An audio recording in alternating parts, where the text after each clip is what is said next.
Howdy folks, and welcome back to World of Tanks with the mighty Jingles, and today we're going to take a look at a tank that we haven't seen around here in a very long time.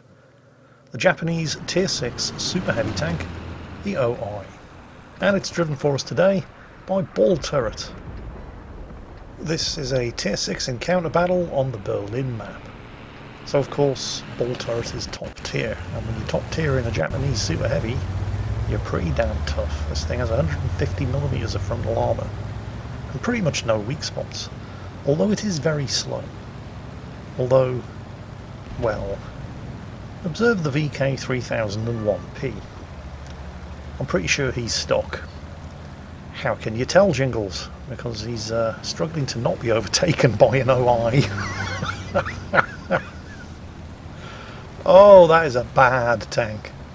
In last week's handicapped video featuring Mr. Crow, I made what in retrospect may have been a fairly bold claim in saying that the Type 4 Cheeto is quite possibly the worst stock grind tank in the game. Well, after numerous VK3001Ps wrote in protest, I might have to retract that claim, because the VK3001P is absolutely fucking terrible. Oh, spotted by a T150. Now you have to respect the T150, because in this tank, in a top tier battle, the T150's 107mm guns is one of the few guns around that can reliably penetrate the front of this monster. Getting back to the subject of stock tank grinds, however, the OI is possibly one of the best stock tank grinds in the game. The stock gun, and there are only two guns to choose from, a 100mm, which is actually pretty good with 300 alpha damage and decent penetration, or this 150, which is akin to the derp gun on the KV2. Doesn't matter that you can't penetrate the front of the T150's turret with the high explosive shells, you're still going to do well over 300 damage to them anyway. Also, there's no turret to research on this thing. You don't need to research the new tracks to fit anything to this tank, and the upgraded engine only gives you an extra 100 horsepower. Of course, both of these guns are horrifically inaccurate, with the 100mm gun having .43 accuracy and the 150mm gun having the, quite frankly, appallingly bad 0.58, although it's still slightly better than the derp gun on the KV2, which has 0.6. Now, what I find amusing about this T150 is that he just doesn't seem to be capable of taking a hint. Technically, that's a good spot for a T150. Up there in the ruins of the building, he's hulled down with only his turret front showing through the broken window frame. And that would be a good spot if you weren't getting hit over and over again by large caliber high explosive. And he is getting hit over and over again by large caliber high explosive. You'd think at some point he would take the hint. But that's just not the way it works in World of Tanks, is it? I mean, it is in real life. If you're trying to cross the road and you don't look either way and you get knocked over by a bus, if you manage to survive that encounter, the next time you go to cross a road, hopefully that experience will have taught you to look before stepping out, and if you see anything approaching that looks anything like a bus, you will wait for it to go past before you try to cross, but that just doesn't seem to be the way things work in World of Tanks.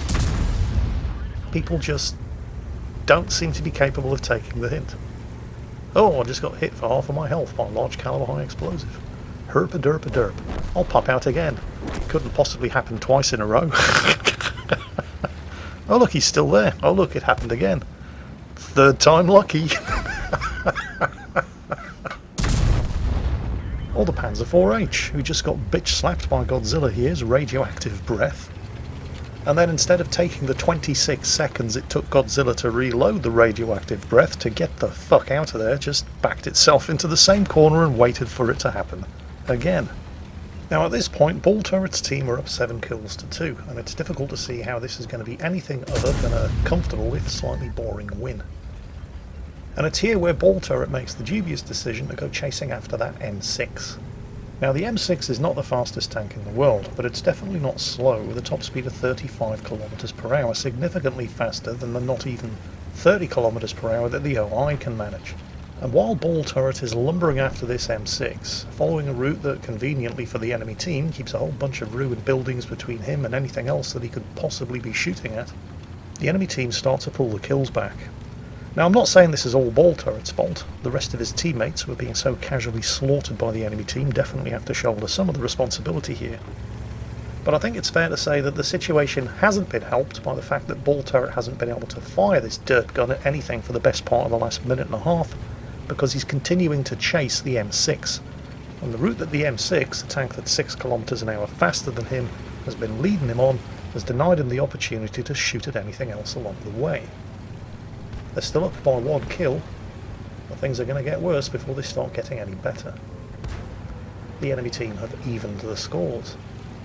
The M6 has finally stopped, giving Ball Turret a chance to catch up because he's just run into something that he has to sit still and shoot at for a few seconds, allowing the Chinook over here the opportunity to pump a couple of shots into him, and finally allowing Ball Turret to dispense a dose of hot surprise butt sex into the M6's extremely thinly armoured rear. The scores are even at 8 kills each. There's a brief flurry of fire and counterfire at the cap circle up ahead. The scores are even again at 9 kills each. Now, the cap circle in encounter mode here on Berlin is very unusual. It's not like any other cap circle in the game.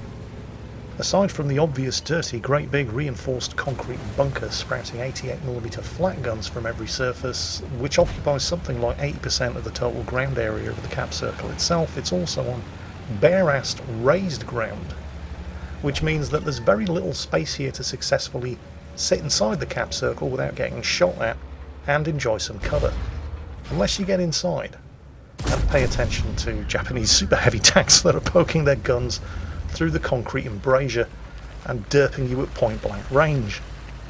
The scores are still even, 10 kills each. Ball Turret and the Chinook over there are starting to cap, although it's extremely unlikely, unless the Chinook gets inside the bunker, that they're going to be allowed to continue to cap without being interrupted, because it's all bare-assed ground up here. There's no concealment whatsoever. Ball Turret spots a couple of enemy tanks behind him, but this turret just turns too slowly for him to do anything about it. Now, what might have worked here, and in fact I suspect would have probably worked very well, is if the Chinook over there, who's about to get himself killed, instead of leaving the cap circle, had gotten inside the bunker and simply sat there accumulating capture points. And Ball Turret, because he is in an extremely big and tough, full health, top tier Japanese super heavy, could have simply cock blocked anybody attempting to hit the Chinook and reset the cap. But the Chinook had other ideas, so he's dead, and that idea has gone out the window. Ball Turret spotting the Chinese tank destroyer over there, attempting to angle up and use the wreck of the dead tank in front of him as cover, but this tank is just so big it's nearly impossible. Being as big as this has its advantages. You can often fire down into the more vulnerable upper surfaces of enemy tanks if you get them close enough, but it also makes it very, very difficult for you to take cover behind anything. And of course, even if you're not top tier, these tanks tend to be gold magnets, purely by virtue of having ridiculously tough frontal armour and next to no weak spots. It's almost as if these tanks were put into the game for the sole purpose of encouraging people to spend more money on gold ammunition. Well, however we got here, Ball Turret is now the last tank surviving on his team. The surviving P-26, who is no longer a surviving P-26, was being strongly suggested that he might like to get his arse inside that bunker. He of course ignored that very, very good advice, and now he's dead too. Oh, thinly armoured open top tank destroyer, who somehow managed to survive getting derped. How is that even possible? He did more damage to the front of the turret of a T-150 than he did to the side of a T-67. I can only assume that the shot went into the T-67's tracks, and that was just splash damage. Which would seem to be the case, because the T-67 did kind of shudder to a halt right after he took a hit, although he's almost certainly burned a repair kit and gotten the fuck out of there.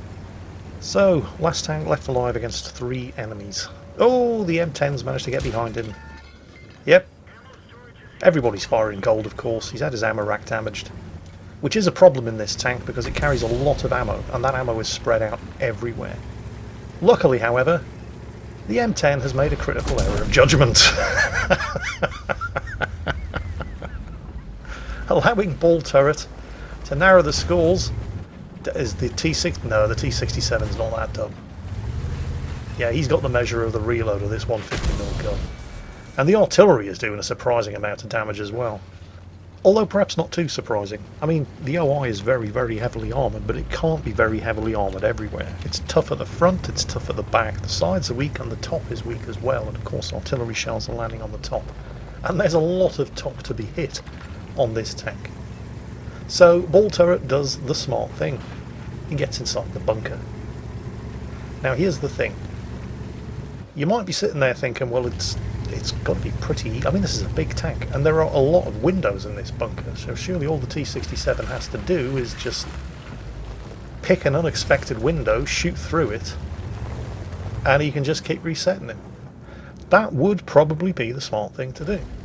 But the T67 is more concerned with blocking the capture progress, and to do that he has to stay inside the cap circle, and if he stays inside the cap circle, he's close enough to be proximity spotted.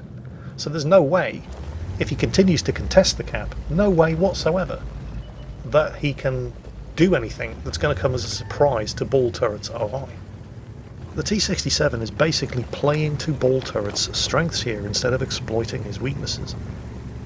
You're in a very fast, very small, very stealthy tank destroyer. Your enemy isn't going anywhere.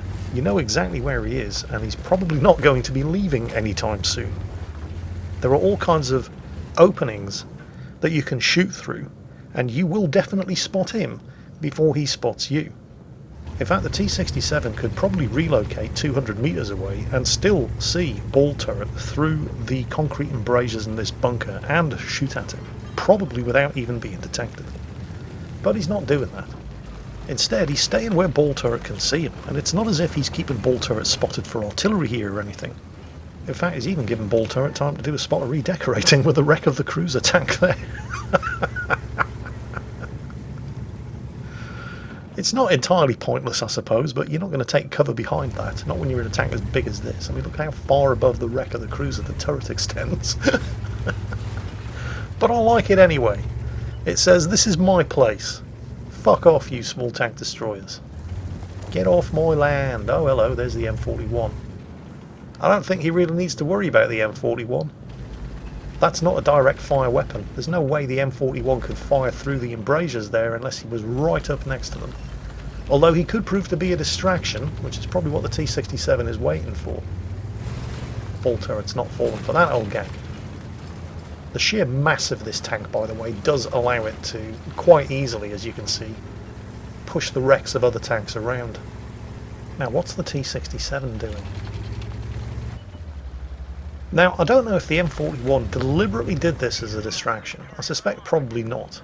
I suspect he probably thought he was going to come around that corner and be the hero, and then thought, nope, as the T67 tries to do the same thing from the other side, but he knows that this gun is loaded and ready to go, and he clutches the trigger just too early, derps his shot into the side of the bunker. Here comes the M41, gets it right second time, but the T67, I don't know if he thought that Ball Turret had fired or not, but he severely misjudged that situation. He's dead. It's just Ball Turret versus the M41. And while the OI is not the fastest machine in the game, that's an M41, not an M44.